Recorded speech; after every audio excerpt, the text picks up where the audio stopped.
warahmatullahi wabarakatuh. Halo semuanya, kembali lagi bersama saya Faekatul Nurul Ulia, ahli kesehatan masyarakat pilihanmu.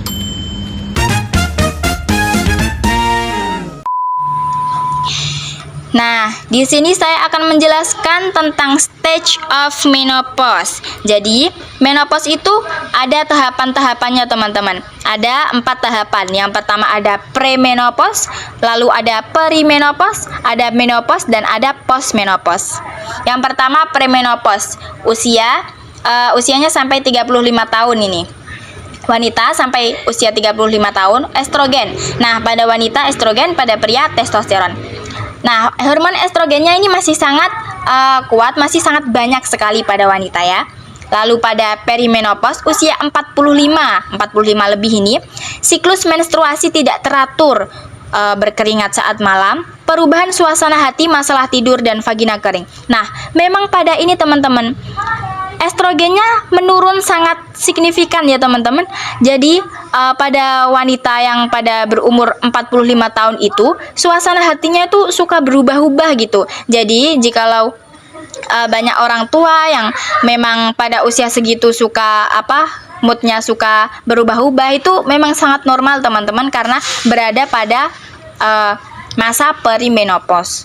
Lalu ada menopause, yaitu usia 51 tahun lebih ya, tidak mengalami menstruasi selama 1 tahun. Jadi teman-teman, kalau ada ibu atau saudara mengeluh sudah tidak menstruasi akan tetapi belum selama 1 tahun, belum bisa dikatakan sebagai menopause. Harus 1 tahun tidak mengalami menstruasi baru bisa dikatakan menopause.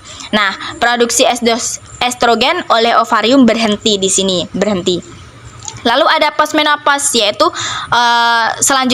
umur yang selanjutnya. Estrogen hilang seiring waktu, gejala seperti vagina kering dan osteoporosis mungkin terus berlanjut, karena memang semakin. Lalu di sini ada estrogen hormone levels. Nah, pada wanita seperti ini teman-teman. Kalau pada wanita ini memang bukan dari banyak lalu sedikit, akan tetapi dari yang segini naik turun. Jadi wajar jika wanita itu memang moodnya suka berubah-ubah. Nah, suka susah dimengerti karena memang hormon ini sangat berpengaruh. Jadi pada usia 20 tahun hormon estrogennya itu belum terlalu banyak teman-teman. Jadi belum terlalu banyak, lalu dia akan meningkat pada usia 30 tahun. Nah, pada 30 tahun ini juga belum terlalu banyak, tapi memang sudah banyak ya.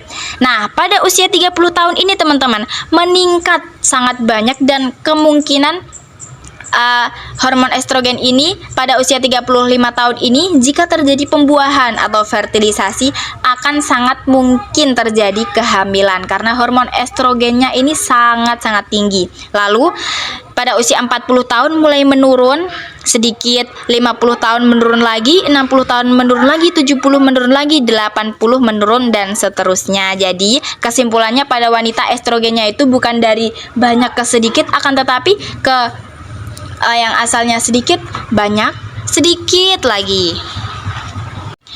Nah, selanjutnya ada testosteron level. Nah, kalau pada wanita tadi sedikit banyak sedikit, kalau laki-laki berbeda teman-teman. Laki-laki memang banyak, sedikit. Jadi laki-laki itu lebih monoton hidupnya ya. Nah, pada usia 20 tahun, hormon testosteron laki-laki ini sangat-sangat tinggi, sangat-sangat banyak, teman-teman. Jadi, laki-laki pada usia segini tuh sudah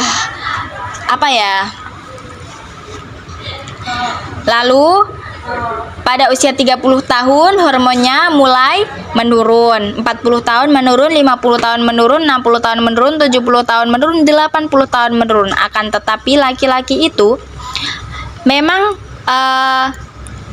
dia sampai tua pun masih bisa mengeluarkan sperma. Beda dengan wanita. Wanita ada fase menopause. Laki-laki pun sama, tetapi laki-laki itu selama dia masih mempunyai hawa nafsu, dia masih bisa mengeluarkan sperma karena hormonnya tadi nih. Hormonnya sedikit-sedikit turunnya, bukan yang naik turun begitu, teman-teman.